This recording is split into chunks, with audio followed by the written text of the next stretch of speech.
The service corridor leading to the underground garage was cooler than the rest of the palace, the stone walls holding onto the night air. The royal guard moved at a measured pace, boots soundless against the polished floor. This route was part of his routine, unremarkable, predictable, rarely altered.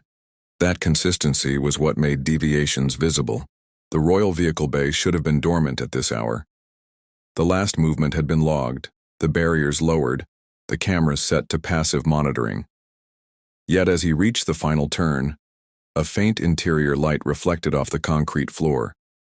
It came from the rear of Vehicle 3. He stopped before crossing the painted line on the ground. Distance first. Observation before action. The rear door was not fully sealed. It rested against the latch, close enough to suggest carelessness, not close enough to be secure. His eyes moved to the overhead camera. The indicator light was on. Recording. He checked the time again, though he already knew it. The vehicle had returned from a short internal transfer earlier in the evening. A routine movement involving a minor member of the household, escorted and documented. Protocol required the vehicle to be cleared, sealed, and logged within 10 minutes of return. It had been over an hour. He approached slowly and reached out with a gloved hand, stopping just short of contact. Inside, the leather upholstery was immaculate, untouched. Then he saw it on the floor mat, positioned near the rear footwell. A small knitted object, pale blue, soft at the edges from repeated handling. Something personal, something that did not belong in a transport vehicle overnight. His first instinct was procedural. Step back. Call it in. Photograph. Log. Isolate. But the color and size of the object narrowed its origin immediately. It was not staff-issued. It was not security equipment. He had seen it before, briefly, weeks earlier, tucked under a seat during a morning escort. It had been returned to a young hand with minimal comment. The guard straightened, awareness tightening across his shoulders. Personal items belonging to a royal child were never left unsecured. Not accidentally. Not without record. He scanned the bay again. No movement. No voices. The hum of ventilation filled the space, steady and indifferent. He reached for his radio, then paused. Once reported, the chain would move quickly and visibly. Supervisors would arrive. Questions would be asked in rooms where answers were shaped carefully. He crouched slightly, angling his body so the camera would record nothing unusual. With deliberate care, he leaned closer without touching anything. The floor mat beneath the object was clean, no scuff marks, no indication of hurried movement. That too felt wrong. A distant door closed somewhere above, echoing faintly through the structure. The sound reminded him that he was not alone, even when unseen. Someone had driven this car. Someone had exited without checking, or had checked and chosen not to report. He lowered his hand, fingers curling inward. The decision point was closer than he liked. Protocol was clear. Instinct was louder. Behind him, footsteps approached from the corridor, measured, familiar, and not part of his schedule. The footsteps resolved into a figure before the guard turned. Senior Transport Officer Hale stopped several paces back, posture neutral, hands clasped behind him. His presence here was not unusual in isolation, but the timing pressed against the guard's awareness. "Didn't expect anyone down here," Hale said quietly. His eyes moved past the guard, settling on the open door of Vehicle 3. He did not step closer. "Routine check," the guard replied. His tone remained even. He shifted slightly, positioning himself between Hale and the rear footwell without making the movement obvious. Hale nodded once, as if confirming something to himself. That vehicle's already cleared. The records room sat between two administrative corridors, windowless and quiet, its temperature held deliberately low to preserve paper and electronics alike. The guard signed in without hesitation. His access level covered routine reviews, nothing more. Tonight, that was enough. He took his place at the narrow desk and logged into the vehicle movement system. The interface was familiar. Dates, times, identification codes aligned in orderly rows. Predictable structure. Predictable behavior. That was what made deviations meaningful. Vehicle 3 appeared where it should, Arrival time matched the external gate record. Escort personnel were listed correctly. No delays, no alerts. At a glance, it was clean. Too clean. He opened the secondary log. Manual entries.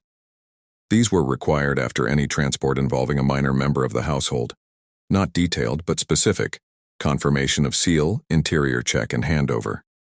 The column where the final confirmation should have been was blank. He refreshed the page. The absence remained. Missing entries happened. Fatigue, distraction, human error. But they were usually followed by corrections. An annotation. A supervisor's initials. This one ended cleanly, as if the process had simply stopped. He leaned back slightly and noted the time window. 46 minutes between arrival and sealing. Long enough for oversight, also long enough for intent. The guard shifted to the camera archive, pulling the feed from the garage. The footage loaded slowly, frame by frame. Vehicle 3 entered the bay on schedule. 2 figures exited, driver and escort. Both moved calmly. No urgency, no visible confusion. Then the feed jumped. Not a blackout. Not a cut dramatic enough to trigger an alert. Just a skipped interval. 32 seconds missing from the timestamp. His jaw tightened, though his expression remained unchanged. Camera interruptions were logged automatically. Maintenance, resets, signal fluctuations. This interruption had no accompanying note. He pulled the maintenance log. No scheduled work, no reported faults. The guard marked the time code and moved on, careful not to linger on any single anomaly. Patterns revealed themselves only when approached indirectly. He reviewed access badges next. The driver's credentials were valid, the escort's as well. A third badge registered briefly near the vehicle during the missing interval. The identifier resolved to a general administrative clearance, broad enough to avoid attention, limited enough to avoid scrutiny. He copied the data into a temporary workspace, tagging nothing, saving nothing permanent. Observation before escalation. A soft sound behind him. Fabric shifting, a chair adjusting. He did not turn immediately. The room was rarely empty for long. Working late, a voice said, neutral, conversational. He turned then. Record Supervisor Elwick stood near the doorway, tablet held loosely at his side. His presence here required no explanation, which made it more noticeable. Routine review, the guard replied. Elwick nodded, eyes flicking briefly to the screen. Transport logs? Yes. Everything in order? The guard paused just long enough to make the question matter. I'm checking discrepancies. Elwick's posture remained relaxed, but the space between them felt more measured now. Discrepancies can usually be resolved in the morning, he said. Fresh eyes. The guard closed the camera feed but left the logbook open. Some things don't benefit from delay. Elwick studied him for a moment, then smiled faintly. Be careful what you assume. Systems are complex. So are omissions, the guard said. The smile faded. Elwick straightened. If you flag this formally, it will trigger a review. That affects schedules. People. I know, the guard replied. Silence settled between them. The records room hummed softly, indifferent to the weight of the decision forming within it. The guard looked once more at the blank entry, aware now that someone else knew he was looking. The guard saved nothing before standing. He logged out cleanly, his movements deliberate, unhurried. If Elwick was watching for signs of concealment, there would be none to find. The information now existed only in memory, arranged carefully, ready to be reconstructed when necessary. Elwick stepped aside to allow him through the doorway. The gesture was polite, practiced. As the guard passed, he caught the faint scent of paper and toner, the familiar smell of controlled spaces. Elwick did not follow him immediately. Out in the corridor, the palace felt different. Not louder, not darker, simply more occupied. Every closed door now suggested a decision already made somewhere beyond it. The guard adjusted his route, diverting toward a secondary monitoring station rather than returning directly to patrol. The station was smaller, less formal. A single terminal, limited access, often overlooked. He logged in under routine credentials and pulled the live camera feed from the child's residential wing. No anomalies. The corridors were still, Two guards on rotation, both attentive. The environment appeared secure. He noted that reassurance without allowing it to settle. Returning to the log system through a different access path, he checked whether any changes had been made since his review. The missing entry remained blank. No retroactive correction, no annotation. That, too, was a choice. He opened the access badge history again and focused on the third identifier. Administrative clearances were assigned in blocks, often shared across departments. He narrowed the time window and cross-referenced it with staff movement schedules. One name appeared twice within that hour, once logged, once inferred. The inference was subtle. A door sensor triggered without a corresponding badge swipe, a common enough occurrence when doors were held open. Except this door was designed to close automatically. The guard exhaled slowly. This was no longer a single oversight, it was a sequence shaped to appear harmless. A notification appeared in the corner of the screen. A system message unsigned. Review in progress. Please refrain from duplicate entries. He read it twice. Duplicate entries of what had not been entered. He closed the terminal and stepped back, scanning the room. The camera above the station was active. Of course it was. He adjusted his gloves, a small habitual movement, and left without responding to the message. As he walked, he considered his next step. Escalation would force visibility. Silence would allow momentum elsewhere. Neither option protected the child on its own. At the end of the corridor, he encountered his superior officer, Captain Moreland. The meeting felt unplanned only on the surface. "You were in records," Moreland said, not a question. "Yes, sir." "Any concerns?" The guard measured his words. "Irregularities that require clarification." Moreland regarded him steadily. "Clarification can wait." "With respect," the guard replied, "timing matters." Moreland's expression remained composed. "So does trust. Be careful not to erode it unnecessarily." The guard nodded. "Understood." Moreland stepped past him, continuing down the corridor toward records. The direction was not lost on the guard. Left alone again, the guard stood still for a moment, absorbing the implications. Multiple layers were now aware of his attention. The system was responding, not by correcting itself, but by closing ranks. He resumed patrol, posture unchanged. To any observer, he remained exactly what he was meant to be, a disciplined presence, following procedure. Internally, the shape of the problem had clarified. The car, the log, the child. These were not isolated points. They were connected by something careful and intentional, and someone was already working to make sure that connection remained officially invisible. The administrative wing was quieter than the rest of the palace at that hour, its corridors softened by carpet and heavy doors. Sound carried differently here, muted, controlled, absorbed before it could echo. The guard adjusted his pace, slowing as he approached the offices assigned to senior household coordination. He had not requested a formal meeting. That would have created a record too early. Instead, he relied on the small allowances built into routine. Clarifications, confirmations, procedural alignment. Questions that did not yet accuse. The first door opened without hesitation. Assistant Comptroller Reeves looked up from her desk. Pen paused mid-note. She offered a polite nod, professional and contained. "Brief question," the guard said, "regarding transport documentation from last night." Reeves gestured to the chair opposite her but did not invite him to sit.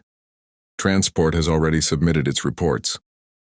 "There's a missing confirmation," the guard replied. "Final seal check." Reeves glanced at her screen, fingers moving quickly. "If it's missing, it will be corrected." It hasn't been. She stopped typing. Her expression remained neutral, but her posture shifted slightly back in her chair. "These things resolve themselves," she said. "They usually do." The guard waited. Silence often encouraged honesty, or at least clarity. Reeves met his gaze briefly, then looked away. "If there was an issue," she added, "it would have been escalated." "It hasn't," the guard said. Another pause. Reeves closed the file on her screen. "You're doing your job," she said carefully. "But there are layers to these processes you don't see." "With respect," the guard replied, "that's why checks exist." She nodded, acknowledging the point without accepting it. "I'd advise you to leave this where it is." The wording was gentle. The meaning was not. He thanked her and moved on without argument. The exchange had confirmed nothing, but it had removed uncertainty. The resistance was coordinated, not personal. 2 offices further down, he encountered a closed door marked private. He knocked once. No answer. The schedule outside indicated the office should be occupied. He waited a moment, then turned away. Closed doors were also answers.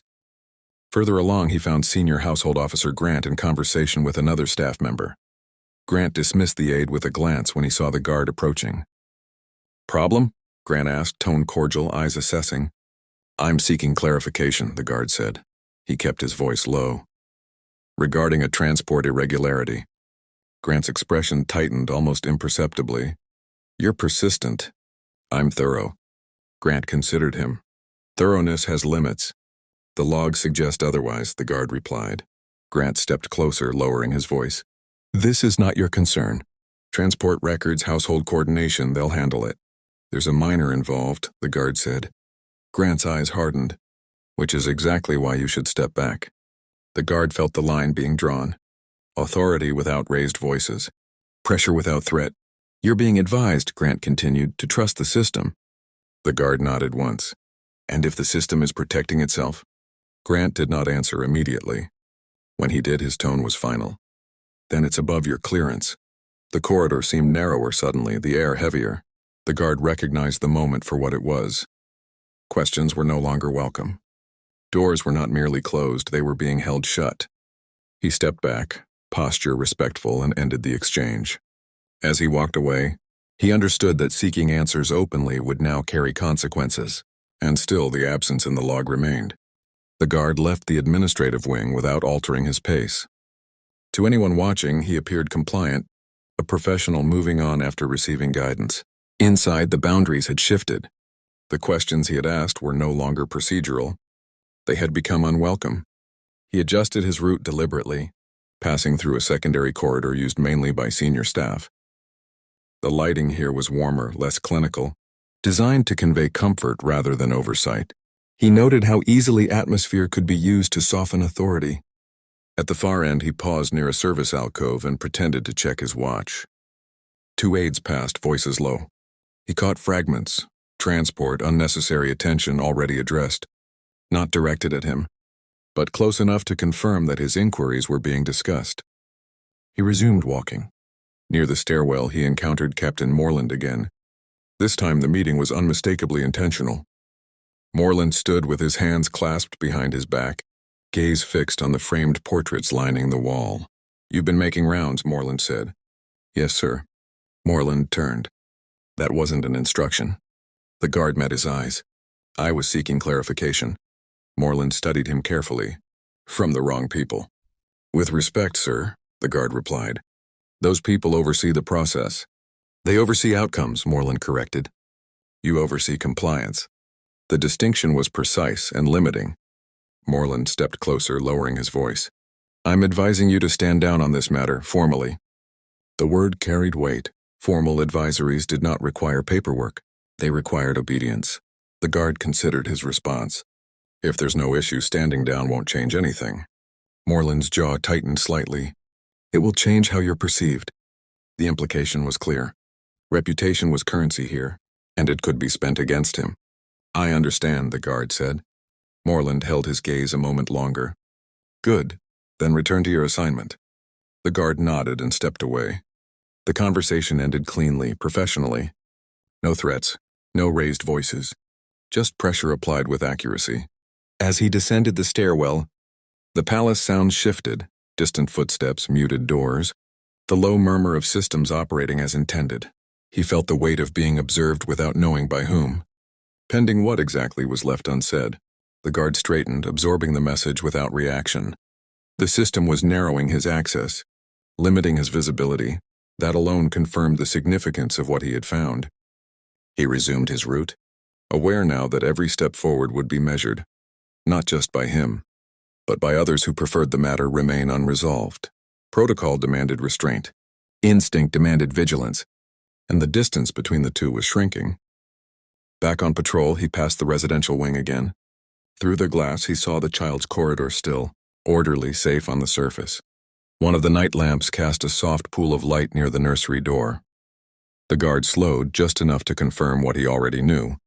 Protection was not only about presence. It was about foresight. He stopped at a terminal and checked his assignment status. A notification had been added. Temporary reassignment pending review. Pending what exactly was left unsaid. The guard straightened, absorbing the message without reaction. The system was narrowing his access, limiting his visibility. That alone confirmed the significance of what he had found. He resumed his route, aware now that every step forward would be measured. Not just by him, but by others who preferred the matter remain unresolved. Protocol demanded restraint. Instinct demanded vigilance, and the distance between the two was shrinking. The reassignment arrived without ceremony. A routine escort detail, short in duration, limited in scope. On paper, it appeared neutral, neither punishment nor privilege. In practice, it placed the guard closer to the one variable that had never left his thoughts. The child emerged from the residential wing, accompanied by a senior aide and a junior security officer. The corridor lights were set low, morning filtered through tall windows in pale bands. Everything appeared orderly, carefully so. The guard took his position 2 steps behind, posture formal, gaze forward.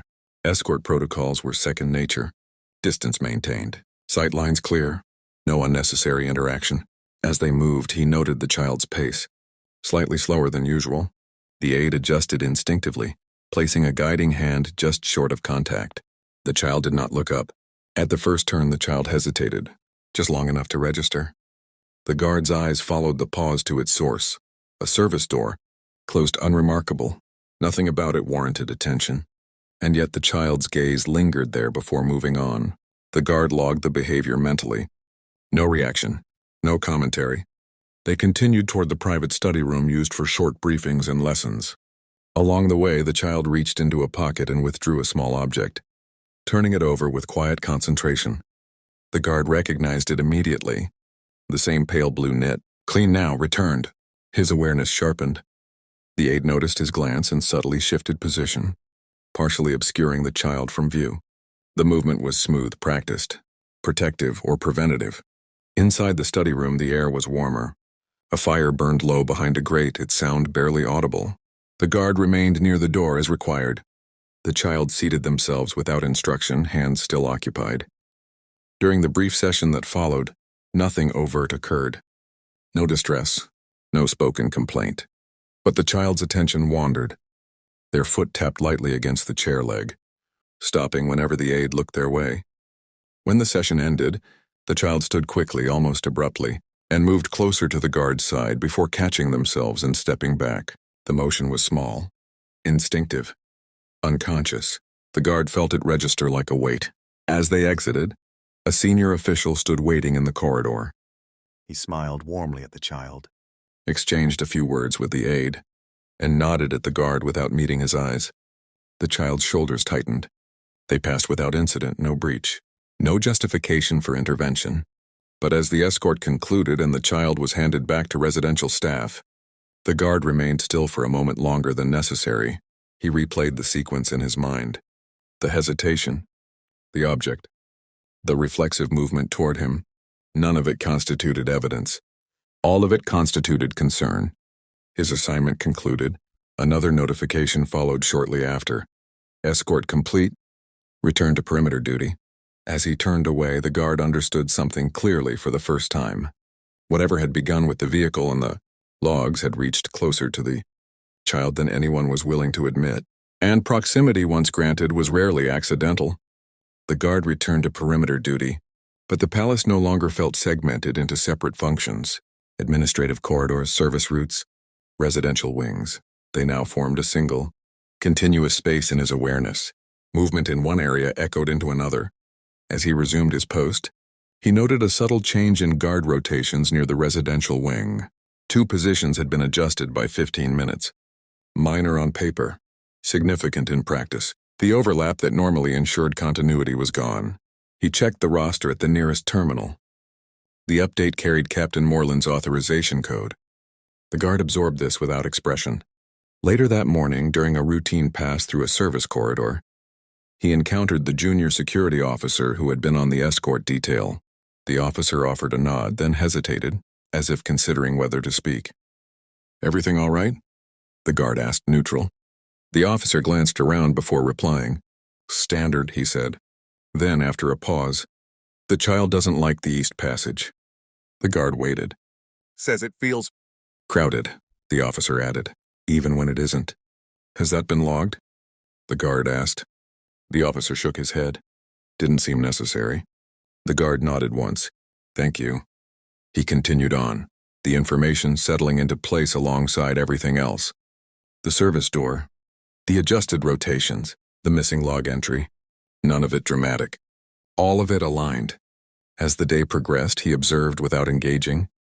Aides who redirected the child subtly away from certain corridors. Doors that were no longer used but not officially restricted. Staff members whose presence near the residential wing exceeded what their roles required. Nothing actionable. Everything concerning. By late afternoon, he received a brief message. "Report to Captain Moreland." The office was orderly, sparsely furnished. Moreland stood by the window, hands clasped, looking out across the grounds. "You were close to the child today," Moreland said, not turning. "Yes, sir." "Escort assignment." Moreland nodded. "That proximity carries responsibility." "I'm aware." Moreland turned then. "It also carries risk, overinterpretation, misjudgment."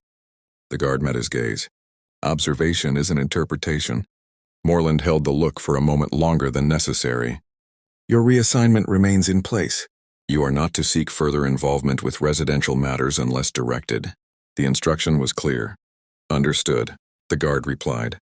As he left the office, the boundary solidified. He had been given access just long enough to notice, then pushed back again. That evening, as lights dimmed across the palace, the guard stood watch near a secondary corridor. The service door the child had paused at earlier lay ahead. Unchanged, closed, unremarkable.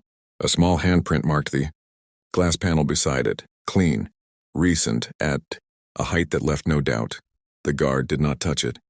He did not call it in. He stood there, eyes fixed, understanding that what he was seeing no longer fit within the margins of acceptable doubt. The system was not merely protecting itself. It was failing someone it was meant to protect most. The summons arrived through official channels this time. No informal message, no passing remark in a corridor. The guard received it at the start of his shift. The wording precise and unembellished. "Report to Security Command, immediate." Security Command occupied a section of the palace few people saw without reason. The corridors leading to it were wider, the lighting brighter, the atmosphere more formal. Every step toward it felt deliberate, measured by design. Inside, the room was orderly to the point of austerity. A long table, 3 chairs, screens along one wall displayed live feeds from across the palace. Captain Moreland stood at the head of the table. Beside him was Deputy Director Shaw, a figure whose presence alone carried institutional weight. The guard stopped at the marked position and waited. "Sit," Shaw said. The guard complied. Moreland did not speak immediately. Shaw reviewed a tablet, scrolling slowly as if giving the moment space to settle. "You've demonstrated diligence," Shaw began. His voice was calm, controlled. "Attention to detail. Commitment to procedure." The guard said nothing. "That same diligence," Shaw continued, "has recently extended beyond your remit." Moreland's eyes remained fixed on the screen behind the guard. "Avoiding direct engagement. I've followed protocol," the guard said carefully.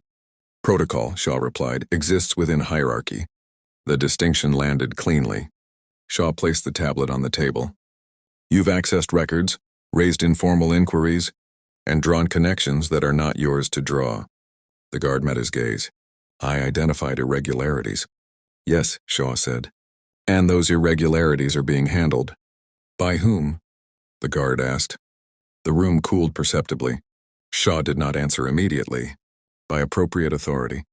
Moreland shifted slightly, finally turning to face the guard. "You were advised to stand down," he said. "You did not." "I continued observation," the guard replied. "Within my access." "That access is changing," Shaw said. He slid a document across the table. Temporary reassignment orders. Revised clearance levels. The language was clinical. The effect was not. "You'll be moved to outer perimeter rotation," Shaw continued. "Effective immediately. No residential duties. No transport oversight. No administrative access." The guard absorbed the words without reaction. For how long? For as long as necessary, Shaw said. To restore clarity. Clarity, the guard repeated. Yes, Shaw replied. For everyone involved. The guard looked at the document again. The reassignment was framed as routine. Operational flexibility. Nothing punitive. Everything final. You're a capable officer, Shaw said.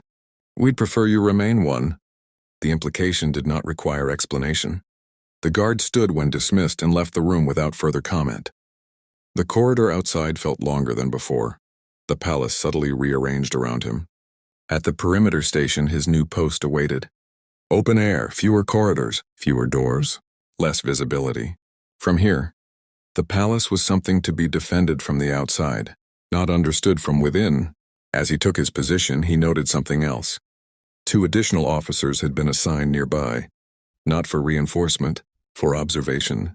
The guard settled into stillness, aware that authority had not simply reminded him of hierarchy, it had closed ranks. The outer perimeter carried a different rhythm. Wind instead of footsteps, distance instead of corridors. From his position, the palace rose in pale stone layers, windows reflecting the late afternoon light. It looked unchanged. That too felt deliberate.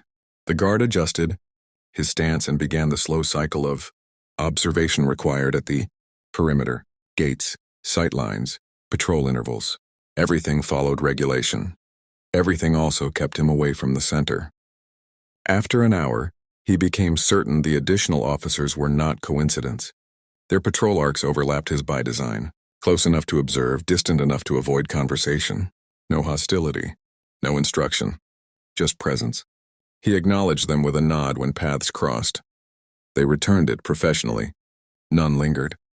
His access badge confirmed what the document had implied. Restricted zones now denied automatically. The system did not explain itself. It simply enforced. As dusk settled, the palace lights shifted. Interior corridors warmed, windows glowing in orderly sequence. From this distance, the residential wing was just another lit section of stone. The child was somewhere inside it. Out of reach. A vehicle approached the outer gate. Service transport, scheduled, cleared. He verified credentials and waved it through. His movements precise. The driver did not meet his eyes. Between checks, his thoughts returned to the meeting. Shaw's language. Moreland's silence. The absence of denial. Authority had not corrected the issue. It had contained it. That containment was the message. Later, during a routine radio check, his call sign was answered with a fraction of a delay. Subtle, almost nothing. But the system now hesitated before responding to him. Near the end of the shift, a courier passed through with sealed documents bound for internal offices. One envelope slipped slightly from the stack as the courier adjusted their grip. The guard caught a glimpse of a familiar departmental stamp, household coordination. Nothing actionable. Everything connected. As night deepened, the temperature dropped. The guard remained still, breath measured, posture unchanged. From here he could do his job perfectly and learn nothing further, which was precisely the point. He understood now that authority had made its move. It had reminded him where the limits were and what crossing them would cost: career, trust, proximity. Yet the cost of silence was also clear. The palace gates closed for the night. Somewhere inside, systems adjusted. Routines continued and decisions unfolded without him. The guard held his position, aware that being pushed outward had clarified something essential. If protection was no longer possible from within, another path would eventually present itself. Authority had reasserted itself, but it had not resolved the danger. Distance changed what the guard could see, but it did not remove his perspective. From the outer perimeter, patterns emerged differently, not through access but through rhythm, deliveries, shift changes, lighted windows, movement that repeated just enough to be noticed. He began with what was still permitted: external camera feeds. Perimeter-linked systems were considered low risk, defensive, not investigative. He reviewed them during quiet intervals, eyes trained to notice what others dismissed as routine. One camera on the east side of the palace caught his attention. Its coverage overlapped with an interior corridor indirectly, capturing light changes through a tall frosted window. At certain hours, movement inside altered the glow briefly. Normally, those fluctuations followed predictable patterns. Recently, they did not. He marked the times mentally. Late afternoon, early evening, always outside scheduled activity. always brief. The next piece came from schedules. Posted rosters were public within security rotations. He compared them against observed movement. Small adjustments stood out. A cleaner reassigned for 30 minutes. An aide's break extended without explanation. A maintenance check rescheduled twice, then completed off hours. None of it violated rules. Together, they bent them. During a perimeter handover, he listened more than he spoke. Guards talked when they thought conversation harmless. Complaints about late finishes. Confusion about temporary changes. Nothing accusatory. Nothing formal. One comment lingered. "They keep shifting the same corridor," a colleague muttered. "Like they don't want overlap." The guard did not ask which corridor. He already knew. Later, he observed staff arrivals at a service entrance normally used only during peak hours.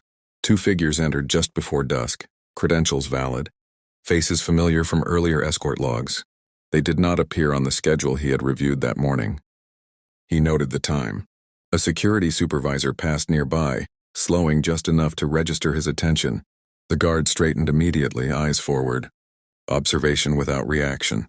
That night, the east side window glowed again, then dimmed. The timing matched the unscheduled entry almost exactly. The guard felt the pattern solidify. Camera blind spots were not created. They were used. Schedules were not rewritten. They were nudged. Staff movements were not hidden. They were normalized through repetition. This was not chaos. It was design. The guard stood still as the palace settled into darkness. From where he was positioned, he could not intervene, could not access, could not confirm directly. But the alignment was now too precise to dismiss. Evidence existed beyond the car. It had simply learned how to stay quiet.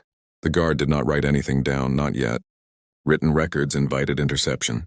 Instead, he reconstructed the pattern internally, aligning time with place, movement with absence. The palace functioned on predictability. Whoever was manipulating it relied on that same predictability to remain unseen.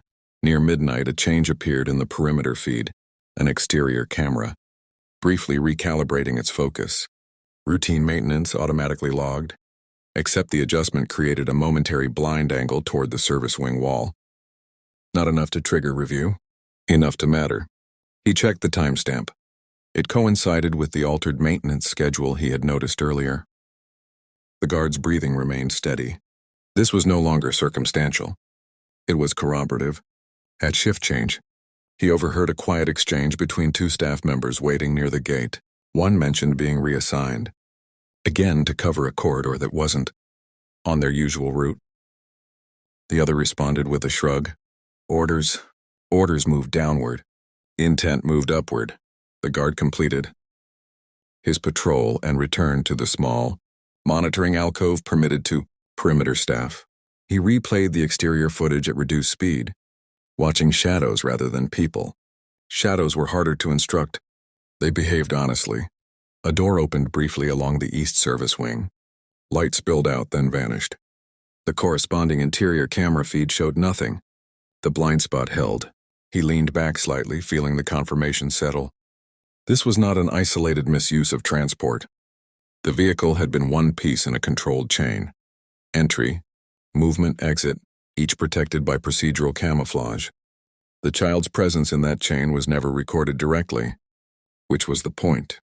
A message came through his radio. Routine acknowledgement from command. He responded as expected, voice calm, compliant. No indication that anything had changed. But it had. The guard now understood the structure well enough to predict it. And prediction created opportunity. As dawn approached, he noted a final detail. A senior aide entered through the service gate earlier than scheduled. Credentials accepted without challenge. The aide did not appear on any public roster.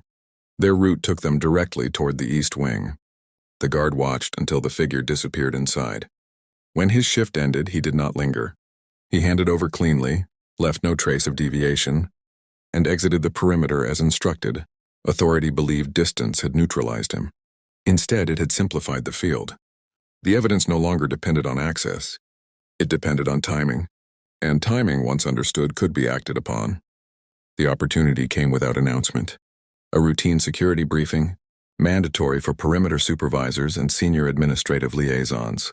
The guard's name appeared on the attendance list not because Authority had relented, but because the meeting required representation from every tier, exclusion would have been conspicuous. The conference room was neutral by design. No windows. Even lighting.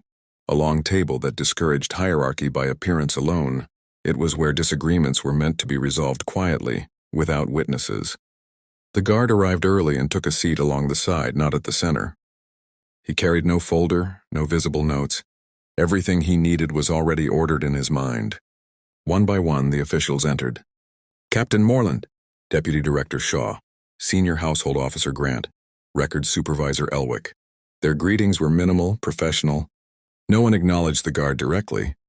When the meeting began, Shaw led with routine updates. Security posture. External threats. Operational continuity. The language was precise, controlled. The guard listened, waiting for the moment when silence would be useful. It came when Shaw opened the floor for concerns. The guard spoke without raising his hand. There is a pattern of internal movement that has not been addressed. The room stilled, not dramatically, but perceptibly. Shaw turned toward him slowly. You're no longer assigned to internal review, Shaw said. I'm aware, the guard replied. This concerns perimeter-linked systems. Grant shifted in his seat. Elwick lowered his gaze. The guard continued, tone even. Camera blind spots created through routine recalibration. Schedules adjusted to prevent overlap. Administrative access used during unlogged intervals. These actions align with a transport irregularity previously identified. Moreland's jaw tightened. Shaw leaned back slightly. You're drawing conclusions. I'm presenting correlations, the guard said. All within my permitted access. Silence followed. Not resistance, calculation. Elwick spoke then carefully. Even if these correlations exist, they don't imply misuse. They imply intent, the guard replied. Because they repeat. Grant folded his hands. And what do you believe that intent involves? The guard paused. This was the line. He crossed it without emphasis. A minor member of the household has been routed through unsecured environments under the appearance of routine. No one interrupted him. Shaw's voice, when it came, was measured. That's a serious assertion. Yes, the guard said, which is why I'm making it here. Moreland finally spoke. You were instructed to stand down. I did, the guard replied. From access, not from responsibility. The words landed without force. That made them harder to dismiss. Shaw glanced at Moreland, then back at the guard. What exactly are you asking for? The guard met his gaze. An independent internal review. Restricted access. Immediate suspension of adjusted routes. Grant exhaled slowly. You're asking us to disrupt established operations based on inference. I'm asking you to prevent further risk, the guard said. Quietly. The room held its breath. Civility remained intact, but something colder moved beneath it. Authority was being challenged without spectacle, without defiance. Shaw straightened. And if we decline? The guard did not hesitate. Then this pattern will eventually surface elsewhere, with less control. The implication was clear. Not a threat. A forecast. No one spoke for several seconds. The systems behind them hummed softly, indifferent. Shaw closed his tablet. This meeting is adjourned. The guard stood with the others.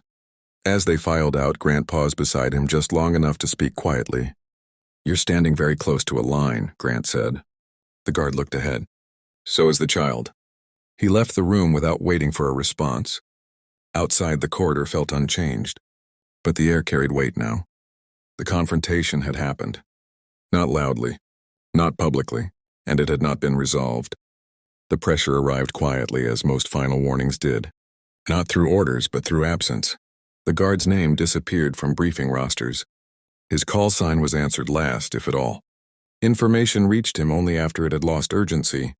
He recognized the tactic. Isolation reduced friction, reduced witnesses. On the third day after the confrontation, a formal notice appeared in his queue. Performance review scheduled. Attendance mandatory. No cause listed. No context provided. The timing was precise. He acknowledged the notice and continued his shift. That afternoon, a minor procedural change was implemented without announcement. Escort routes for the child were revised again, this time framed as efficiency. Shorter paths, fewer personnel, cleaner movement. Too clean. From his perimeter position, the guard watched the revised route intersect briefly with the east service wing before diverting inward. The overlap lasted less than a minute. Long enough. He checked the live feed. The blind spot remained. The guard felt the choice clarify not as emotion but as alignment. There was no longer ambiguity about intent. The system was correcting for exposure, not eliminating risk. He requested clarification through formal channels. The response came back swiftly. Not within your remit. That was the final answer. At dusk, as the palace shifted into evening protocol, the guard made a decision that would not be logged as such. He requested a temporary coverage adjustment, standard language, approved routinely. He cited perimeter fatigue. The request was granted automatically. The adjustment placed him closer. Not inside. Close enough. When the escort began, he observed from a distance that would later be described as coincidental. The child moved with the aide, posture subdued, hands clasped. The additional officers assigned earlier were absent, reassigned elsewhere. The guard felt no urgency in his movements. He timed them carefully, aligning with the natural flow of personnel. When the escort passed the service wing intersection, the guard stepped into view. Not abruptly, not aggressively. The child saw him and paused. Just long enough, the aide hesitated, uncertain whether to proceed or redirect. That hesitation broke the sequence. The guard spoke quietly, formally. Escort adjustment required. The aide frowned. That's not... I'll take responsibility, the guard said. It was not a declaration. It was a commitment. He did not touch the child. He did not raise his voice. He simply repositioned himself between the child and the corridor that should not have been part of the route. The cameras recorded everything. The system noted deviation. Behind him, footsteps approached. Authority responding to friction. The guard held his position, aware that whatever followed would not be reversible. Career consequences, removal, inquiry, all secondary. The child stood safely behind him, silent. For the first time since the vehicle, the guard felt the line clearly beneath his feet, and he chose to stand on it. The response was swift but controlled. 2 senior officers arrived within seconds. Their pace measured, expressions neutral. Protocol dictated de-escalation first. Visibility second. Stand down, one of them said quietly. The guard did not move. He remained positioned between the child and the corridor. Posture formal, hands visible. No aggression, no defiance, just presence. There is a routing conflict, the guard replied. This path is unsecured. That determination isn't yours to make, the officer said. It is when the child is involved, the guard answered. Behind him, the aide shifted, uncertain. The child remained still, close enough that the guard could sense the slight movement of breath. He did not look back.